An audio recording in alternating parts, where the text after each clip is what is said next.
Hi there. Today I am sharing my own journey into programming and giving some advice for those who are just starting out. My journey started in college. I had switched to a double major in physics and actuarial science, which is a math specialization for those who don't know. And as part of that math specialization, an introductory programming course was required.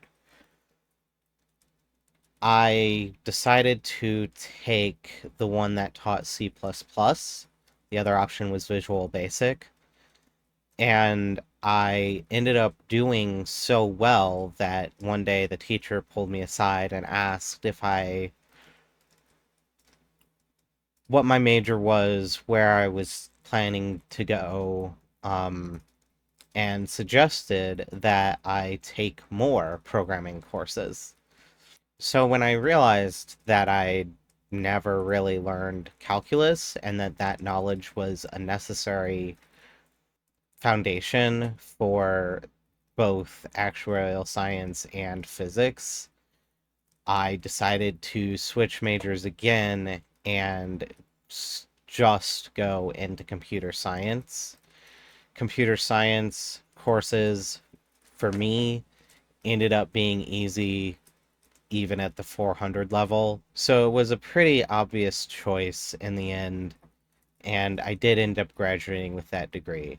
My first job out of college, I actually acquired while still in school, so I was able to start right after graduation, but I was not prepared for entering the corporate world, and that particular company didn't really seem to know how to handle someone who was just fresh from college and needed a lot of direction. So I was actually let go within the 90-day probation period. Luckily, I was able to, within a month, get another offer for a higher paying job in the field. I was in that job for 6 years, and I finally decided that I'd had enough of 3 a.m. phone calls and 12-hour days, and I ended up just quitting. I ended up taking some time off just to get my life more organized, to get my health better, and eventually I ended up going back to that same company. It's a large bank you've heard of. Um, and I started that towards the beginning of the lockdowns for the pandemic. After a bit, I realized that I could make more money and stay as a remote worker if I switched, so I went to another firm. But unfortunately, at the beginning of this year, they joined the trend of massive layoffs, and I was one of the people chosen. Unfortunately, as you may have heard by now, the job market isn't super great.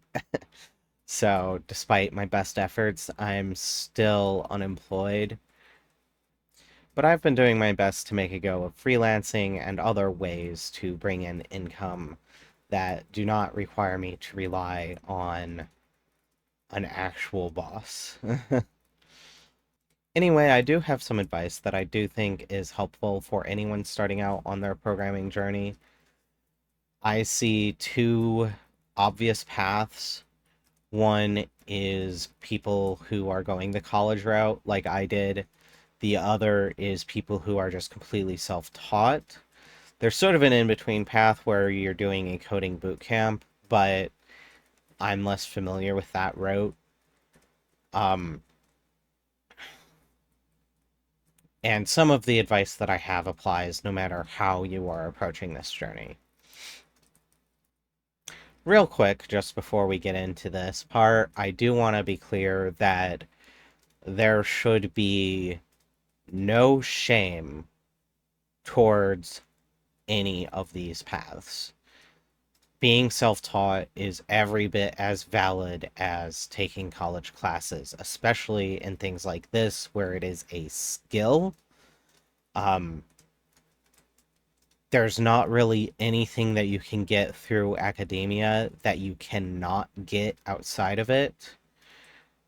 It's just a matter of in academia, it is much more structured, which is very helpful for some people like myself, but also very unhelpful for other people. No matter which way you choose, you can learn these skills and you can get better and better over time. Also, there's always going to be more to learn in this field. I've mentioned it in other videos on this channel, but somebody is constantly inventing new programming languages. There's something around 150 programming languages at this point, and people continuously invent more. So there's always going to be something you don't know and something else to learn. There's always new technology, etc., etc., etc. So the skill of being able to be self-taught is extremely valuable in this field in particular. And you can learn that skill even through college or younger than that. So for college students, my advice is keep up with your classes, take extra programming classes if you can. If at all possible, get into some sort of internship or start trying to make money even while you are still in college. Not only does that give you a further source of income to help reduce the burden of student loan debt if you're in America, it can also be very, very impressive for your resume down the line. For those who are self-taught, especially if you're really just starting out, if you're looking for where do I even begin, there's two major components to that question. One is which language do I learn, and the other is how do I go about learning it. For the first part, which language do you want to learn depends a lot on what you want to do. So if you want to work in giant enterprise corporations, learn something like Java or C Sharp. If you want to do front-end heavy development, learn JavaScript, TypeScript, and React. I know that sounds like three things, but realistically, TypeScript is a form of JavaScript, and React requires one or the other. If you want to go into database engineering, more the database side of things, then you have to know some form of SQL. In my opinion, it does not matter which form. Once you know one version of SQL, you can learn any other version pretty much immediately. There's not very much difference. If you want to learn things like machine learning, I highly recommend Python. And honestly, if you don't really know what you want to do, Python is a great beginner language. The main thing is to just pick one. Um, like I just said, I do recommend Python the most if you don't know what you want to do, but if you do have some idea, then you might want to get into another language. It's also worth noting here that once you have one programming language down pretty solidly, you can learn another language relatively easily, with a few exceptions here and there. I'm going to make another video that goes more in depth about that topic. As far as how do I go about learning a language, my recommendation is to pick some online course, free or paid, and just work through that course. There are a lot of different options out there. I just learned about a new one that I think is called boot.dev. And I'll put a bunch of links in the description of various ones. Run through them really quickly here. I definitely recommend Execute Program for like TypeScript, JavaScript, SQL. It's also very good. That is the it's also it also has a very good Python course that I personally took, but that is designed for people who already know programming. So if you're starting out from zero, that's probably not where you want to start. If you want to work through a bunch of different code challenges in order to help yourself learn different programming skills, um, there's 4 websites that I recommend, honestly: HackerRank or LeetCode, Codility, and Project Euler, all of which I will link down below. Code challenges might not be the absolute best way to start out, especially for those last two, but HackerRank does a lot to help you learn. I have not personally used LeetCode, but I've heard some really, really good things. If you want some structure, but you don't want an entire boot camp, Coursera is the website that I have used to learn some stuff after college. It is quite structured. You are able to go through courses for free. I think every course can be gone through for free, but I don't think that if you go through it for free, you can access all of the assignments and everything, so that might not be the best option, but definitely give it a try, see how you like it. There are tons of other websites like that, but Coursera happens to be the one that I personally have used, so it's the one that I personally recommend.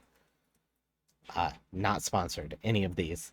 For React in particular, if you want to learn web development, I highly recommend a course called Web Dev Simplified, or actually, it's a collection of courses run by a guy named Kyle, and he has a way of explaining React that makes it make sense even if you have 8 solid years of back-end development under your belt and React is completely confusing and new.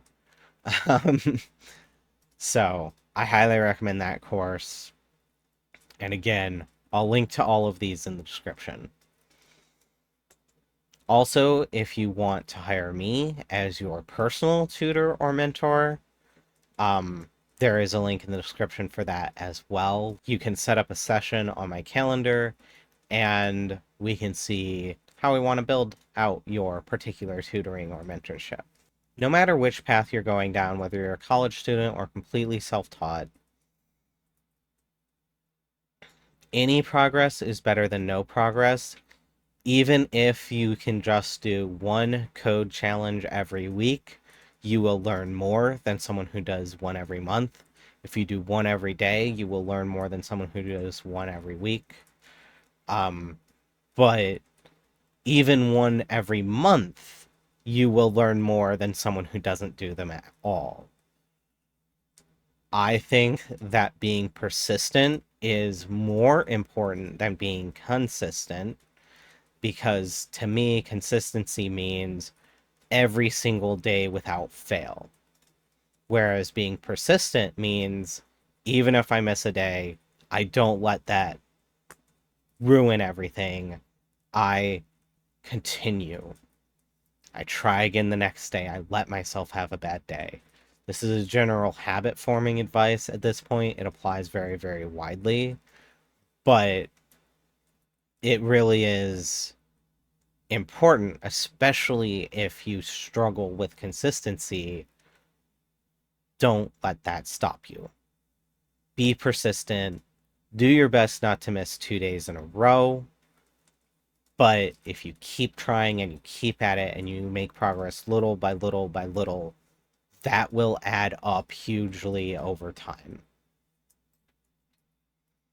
Another piece of advice that I have is learn how to be stubborn. Learn how to keep banging your head against a problem until you have figured it out.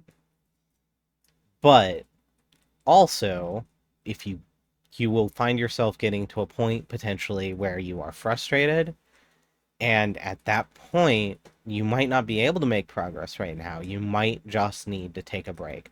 My recommendation: literally walk away from your computer. take a walk if possible. Maybe take a shower if you haven't done that recently. um, that break, trying to do something else, trying to think about something else, can actually be the way that you find the solution. I cannot tell you how many times I've had an idea for a problem that I had been working on while I was doing something completely unrelated to work. Another piece of advice that I have is about how to pick a side project. Um, and working on side projects in general, I do recommend that everybody work on side projects. Again, it's very, very good for your resume. You add it to your portfolio. You can say, hey, I have done this. I also recommend start small, but that advice is very difficult to follow because it can be really, really hard to judge the size of a project, especially when you're just starting out. But, it is also the best way to learn is working on a project that you care about. So even if it is a pretty large project, if you really believe in yourself, if you believe that you can do it, if you believe you can learn everything you need to know along the way, go for it. Because that's what the person who wrote Undertale did. That video game was made by someone who started out not knowing how to program. It has some examples of really, really bad code in it, because they didn't know what they were doing, but they made something that is immensely popular and is a critically acclaimed independent game. So just pick something and work on it. If you do find that you need help, that's another thing that you could hire me for. I would be glad to work with you on that. Um, but you can also ask ChatGPT, hey, what are some good beginning projects for someone who is trying to learn how to program or a particular language, or if you specifically want to learn game development, it will suggest some easy games for you. Um, or you can search on YouTube. Other people do have videos specifically recommending projects. A final piece of advice on this note is build in public. Tweet about your experiences if you have Twitter. I'm still refusing to call it X. Write blog posts if that's more your style. Make videos if that's more your style. Keep your repositories public if at all possible. You won't always be able to do that because there are rules against having public repositories with code challenge solutions in them, at least to some extent. If you know anyone else who is starting on this journey, talk with them, maybe even work with them on a project. But in general, one way that you can really set yourself up for success is to build in public. And again, that advice, very widely applicable. That way, you can go to a prospective employer and be like, look, I have shown here, here, here, and here that I can do this, this, this, and this. And that is extremely valuable. That way they know. And you know, and it gives you the confidence to perform well in interviews. Finally, don't neglect your soft skills. I know that programmers have this reputation of just sort of being solitary, of preferring to work by themselves, of being very introverted and everything like that. Believe me, I'm in that boat too. But you cannot work professionally in this field if you don't have a really, really good grasp on communication.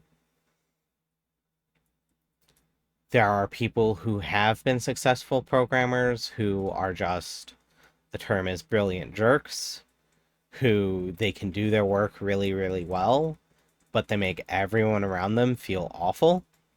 You don't want to be that person, because more and more employers are realizing that they don't want to hire that person. And maybe if you do something like just create independent games, if you can make a living doing that, then perhaps you'll be fine not having soft skills. But if you want to do any sort of freelancing, any sort of employment, any sort of selling to a client, you need to know how to communicate. You need to know how to be empathetic. You need to know how to talk to people and how to convince them that you have the skills to do what they want. That's it for this one. Please drop a comment below if you agree or disagree, and give me a like or a subscribe if you enjoyed this content, and I'll see you in the next one.